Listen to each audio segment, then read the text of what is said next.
Welcome to Keep Up With It. I'm your host, Chanel Spivey, and today we're hoping to arouse your interest in the creative arts. So stay tuned, we'll be right back.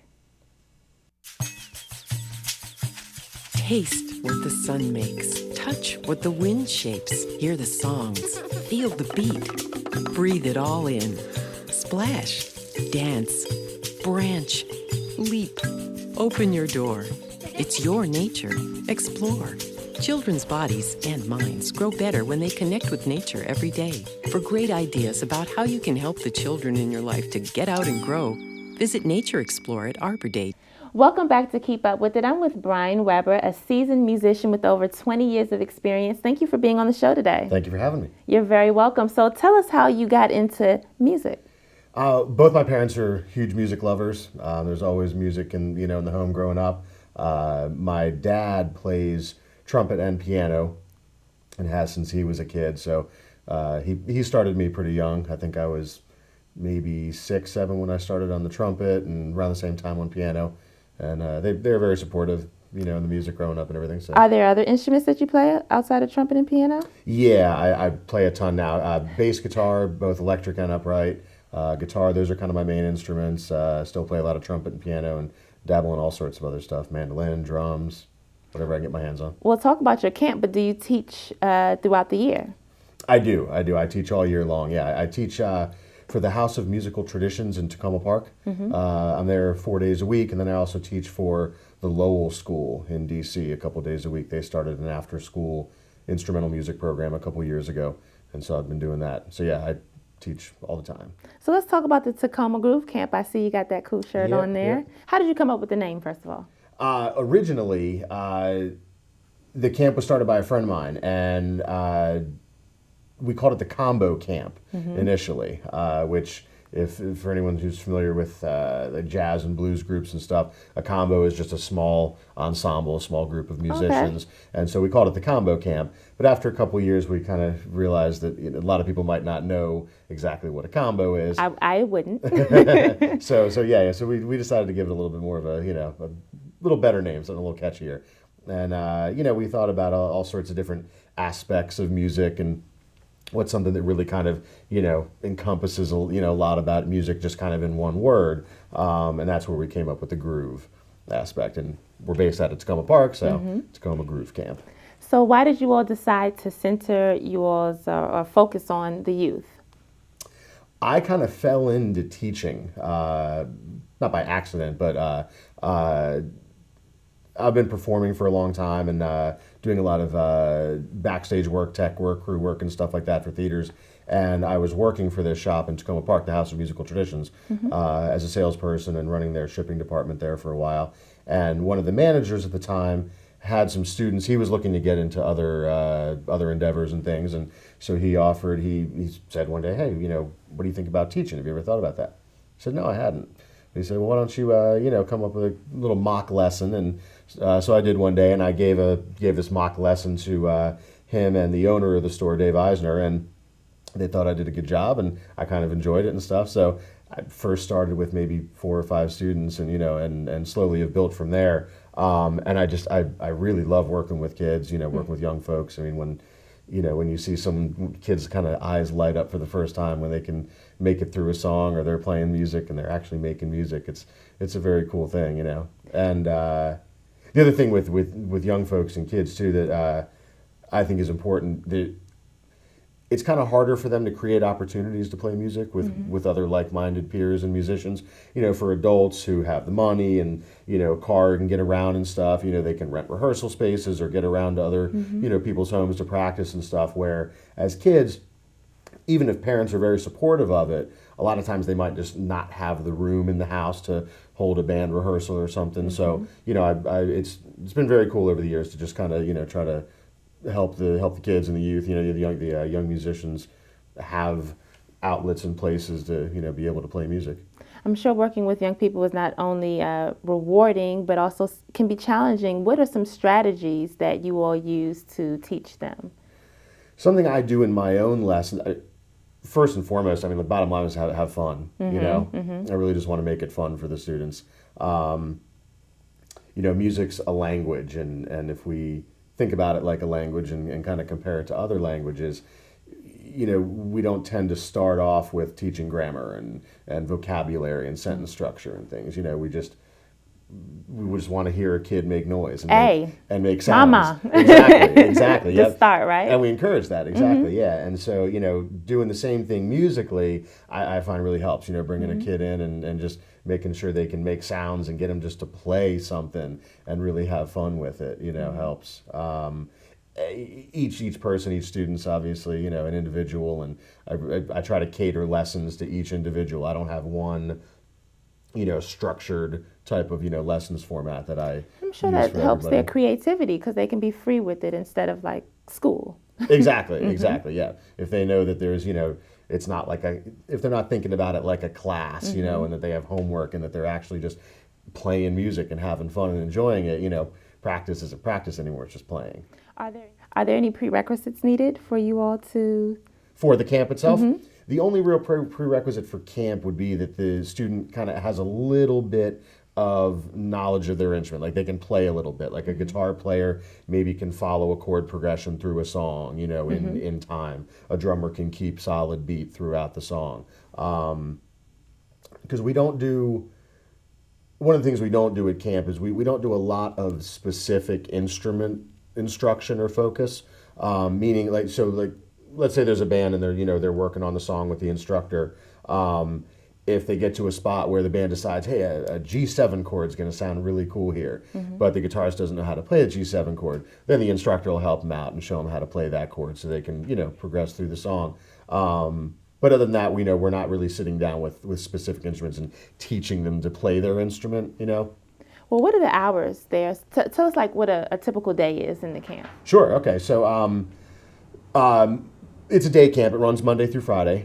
We meet from like 9 to 4:30, and Monday morning, the first thing we do is everyone comes in, and a lot of these campers, even if they've been playing music for a while, a lot of them never played with other people or played in front of people. So Monday morning, we do a creative little kind of improv audition of sorts, just to kind of break the ice and get people, introduced to each other.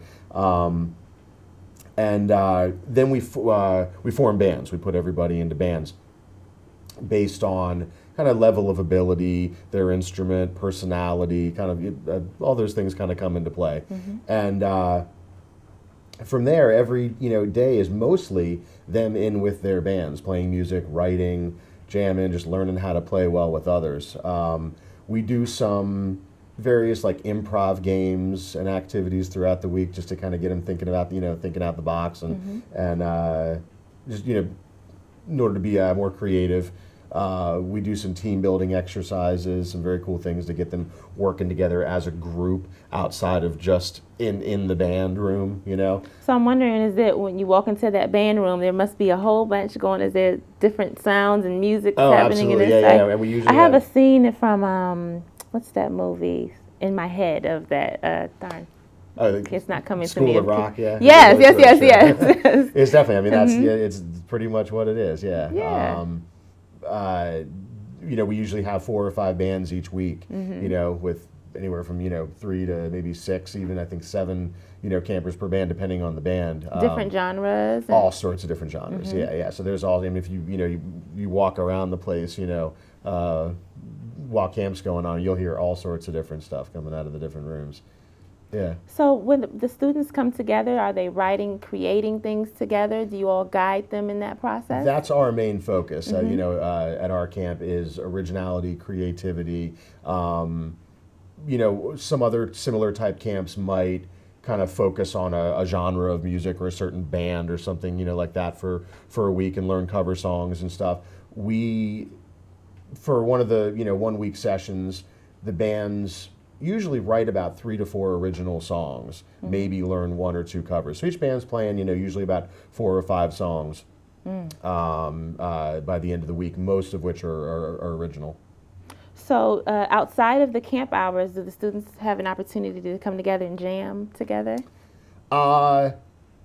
During camp, some do, on their own at home. We don't really provide it in the evenings after camp, just because we've been there for All day. so long, all day playing music, and we're going to be there for 5 days, But I do run some other things throughout the year, like with my lessons every couple of months. I'll hold, recitals for students, or I sometimes put like bands together because I teach on a few various instruments. So I'll kind of, pull students, a guitar student and bass student in and form a little band with them, and we'll work on songs, and then we'll do a show and perform those songs. And I also I try to, if my schedule allows, about once a month or so, I just call it jam night. And it's just an open jam session for young musicians. I set up a room or two, full band equipment, drum sets and keyboards and amps and everything, and just invite, all the young musicians and their friends out. And it's a good opportunity for them to, jam, meet other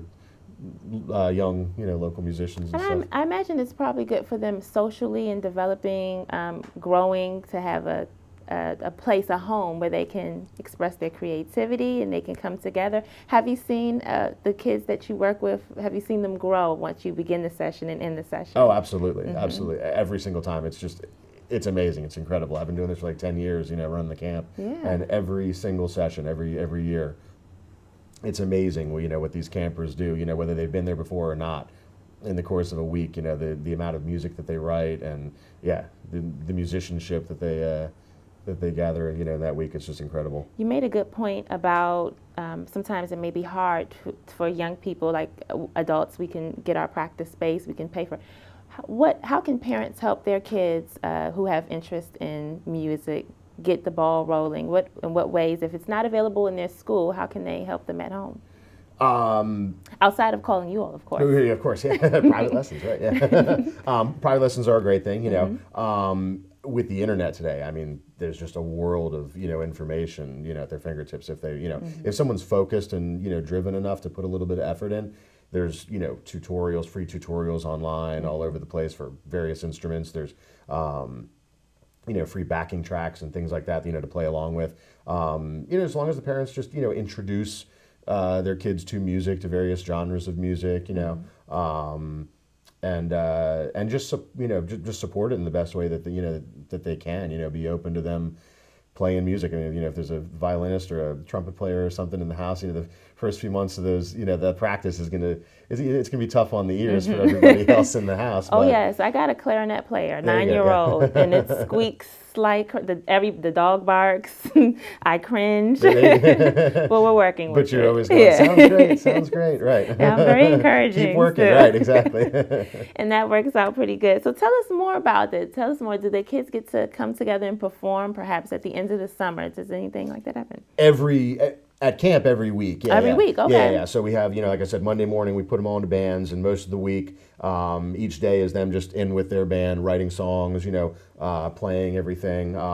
Like I said, we do, a couple little various team building activities and improv exercises, and, we break for lunch and let them go run around outside and throw a frisbee around or kick a soccer ball, just kind of let off some steam. And then, on Friday, we have a show, we have a concert, and all the bands play. We've put up a whole, PA system and everything. And sometimes we hold the concert where we actually hold camp. Other times we've gone out to various other venues at restaurants and stuff like that and put the concert on. What age are these kids? It's mostly kind of preteen and teen, usually about 11, 12 to about 17. We have had younger kids, like even 9 and 10. Again, it's more just about them being able to play, and having a little bit of a maturity level enough to hang with some older kids and be able to, play music and stuff with them too. And then a lot of times when students get old enough, 17, 18, and they're seniors in high school or just into college, they'll come back and help us out as like junior counselors.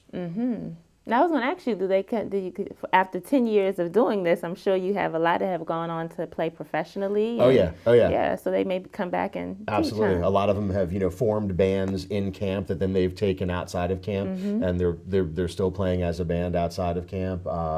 Some go on to music school, and are majoring in music and studying music in school. But yeah, definitely do. Well, let's get back to you and your experience as a musician. So what's your favorite thing to play? I mentioned guitar. Instrument-wise, bass is probably my most favorite thing to play. Why is that? it's just nice, just kind of laying back and locking in with the drummer, and like I said, we call it the Tacoma Groove Camp. It's just it's nice being able to just sit back and groove. Yeah, you know? yeah. And what else do you like to play? What kinds of jazz or? All sorts of stuff. Big fan of reggae and blues and jazz and funk. Definitely being a bass player. But I love folk music too. I love acoustic guitar and acoustic piano and stuff. And It was a pleasure speaking with you. For more information, how can people find out what you do in the Tacoma Groove Camp? there's the website. The camp's website is www.tacomagroovecamp.com.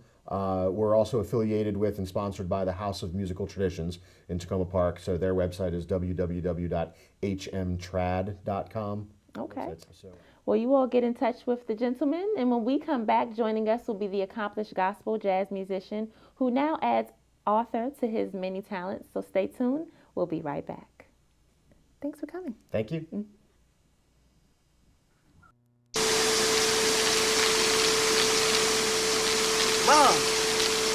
Mom, What? you can't find Ichabod. What?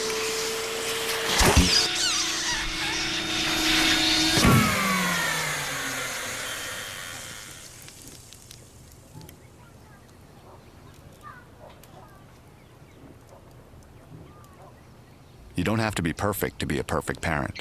There are thousands of teens in foster care who would love to put up with you.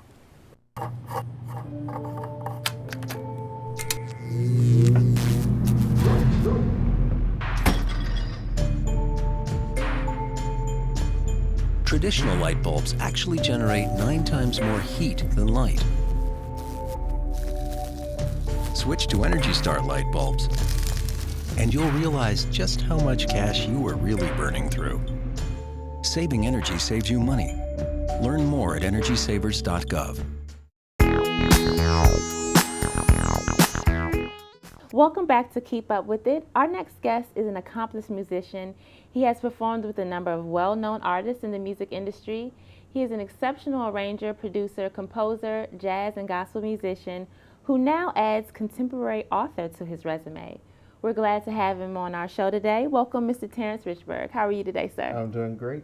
Good to have you here. Thank you. Well, let's get right to it. Okay. You do music, a whole lot of music, A whole lot of music. and you transitioned into being an author. An author, yes. Was it a difficult transition for you?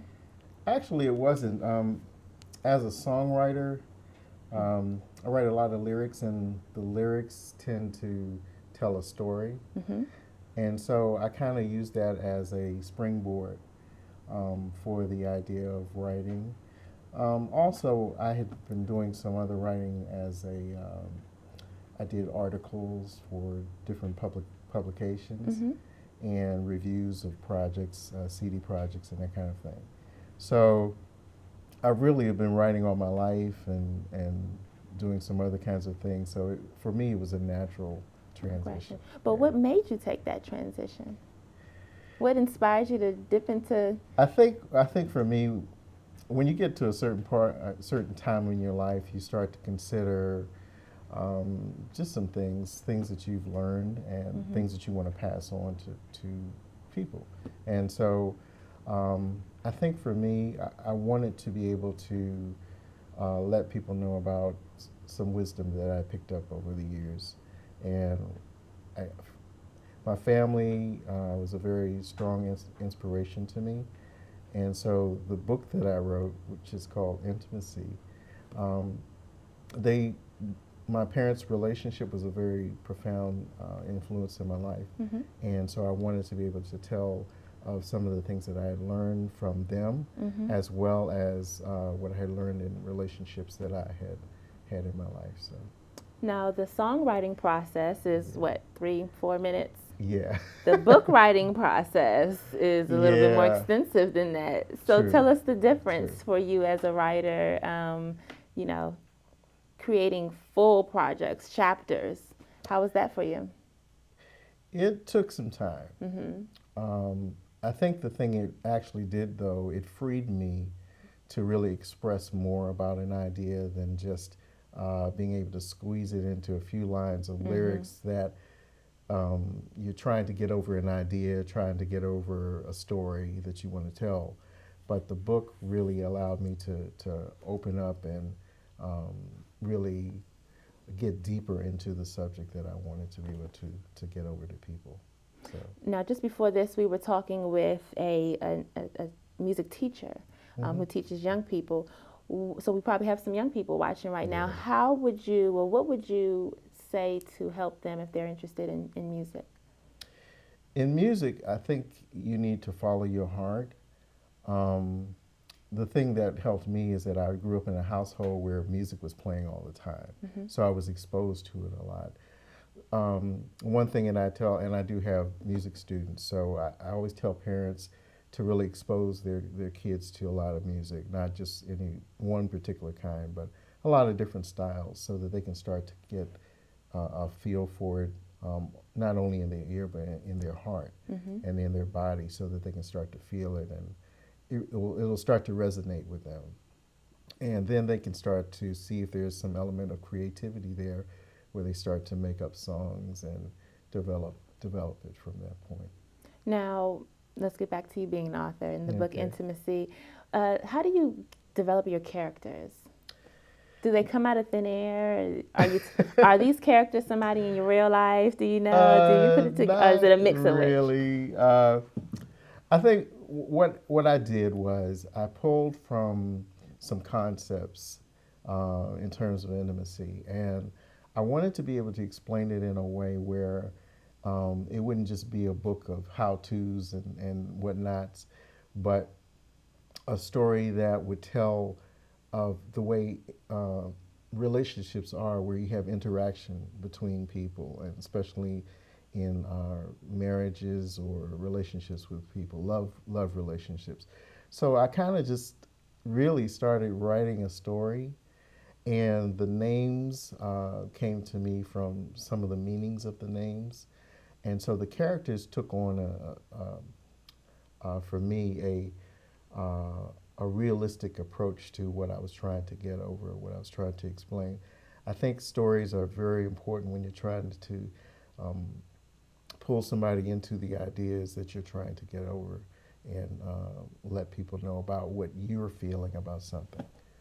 Well, when you're writing a book, I imagine that there's so much detail that you want to include in there. Yes. How do you even get started? Where do you even? Well, I got a better question for you, because there probably is someone that wants to write a book. A lot of people see that they have the vision. Yes. How long did it take you first from the vision to actually writing? How long did you? The writing process actually didn't take that long. Okay, it took me about a year. The actual process that took the longest was the editing. Since it was my first book, I wanted to make sure that it was good. So I took time to really reread it, edit it, make sure that the ideas I was trying to get over were clear. And I tried to read it sort of as a layman, so that that I would be assured that it would be something that people would buy, people would be interested in. So that process probably took about 2 years. Oh, wow, okay. Yeah, and I let people read some parts of it just to see what they thought and that kind of thing. I imagine, though, because once it's printed and done, it's done. It's so done. You want to make sure it's perfect. Right, Yeah. grammar, everything. You know, you just want to make sure that it's something that people will enjoy.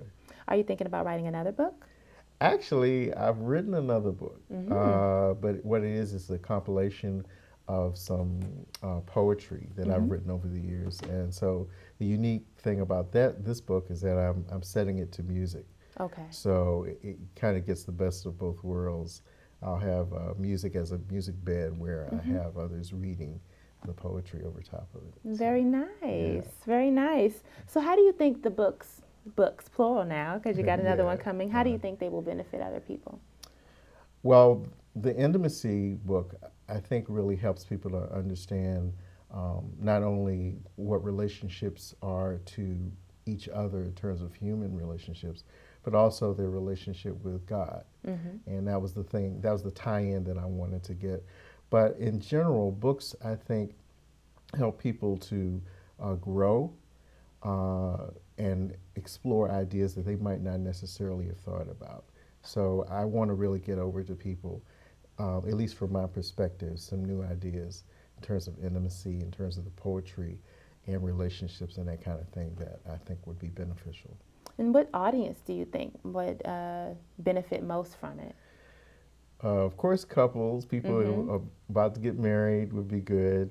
But also, I think people that have been married a long time, because a lot of times people need something fresh in their relationship. But also in terms of young people, because a lot of times young people are trying to get to know what relationships are all about. And it's not just relationships, love relationships, but relationships with family and friends and that kind of thing, because there's varying levels of intimacy in all of those. Now I got a curveball for you. Okay. I'm sure all of the book is your favorite part, but what's your favorite chapter? Favorite chapter? Wow. Now that's a hard one for me. There's actually a chapter in the book that talks about, in terms of being a man, a lot of concepts about what it means to be a man, and in terms of relationship with a woman. I'd like to say that it's sort of a dedication to what men should be talking about, their feelings, because a lot of times men have a hard time of really expressing emotions and feelings. And so it's a chapter that kind of says, you know, this is what I'm feeling from you as a woman. I want you to understand what I'm about, just like you want me to understand what you're about. That might be helpful, because I know a lot of brothers out there, they want to be tough and they want to be hard. They're trained, they're conditioned to. Exactly. Yeah, so that might be good. Okay, so I like to ask people, where do they see themselves in the future? You know, now that you've come into this new place, you're now an author, you've added another talent to your resume. I'm sure that'll be taking up space. Where do you see it? Or maybe there's something else deep down in there. You gonna start ice skating next, or what? What you got? Well, what I really want to do, recently I retired. I know I probably look younger than that, but anyway, I retired from the government. I used to work for the government. Okay. And the interesting thing about that was one of those experiences where it took up a lot of your time. And so now I'm free to really explore what I really want to do in life. So in 5 years, I see myself with a lot of CD projects out, things that I've actually already recorded, and other book ideas. I sat down one day and I just started listing titles of books and different aspects of books that I want. I want to do children's books, a lot of mystery books and those kinds of things. So I'm working on all of that at the same time. But in 5 years, I see myself in a place where I'm really happy and comfortable with what I've accomplished. And so that's when I want to pass on a lot of music and a lot of literature to people. I think it'll be helpful. Absolutely. They say art is therapeutic, music and reading. Yes. What kind of reading do you do? I read a lot of inspirational books, because I read a lot of the Bible. And one of the things that I try to keep abreast of are things that might spark my interest as far as things that I might want to read. Or things that I want to write. So novels. I also like books that deal with humor. I love a lot of humor. And so I think one of the things that I tend to do is I pull from resources, even though I'm trying to use it as something that I enjoy. I kind of, on the flip side, see it as something that I can use as a resource. So that's what I like to read. And you take that and you make your books and you become a resource for others. Yes, that's what I'm trying to do. Well, where can they get more information? Well, two places. They can go to my website, which is TerrenceRichburg.com. That's TerrenceRichburg.com. People get the spelling wrong. The other thing, the book, IntimacyRich.com. Good. Okay. Well, it was a pleasure having you on. That's all we have time for today, but thank you for joining us. Thank you. You're very welcome. We hope we have stimulated your mind and your passion for the arts. Great. I'm your host, Chanel Spivey, and we'll see you next time on Keep Up With It. Great.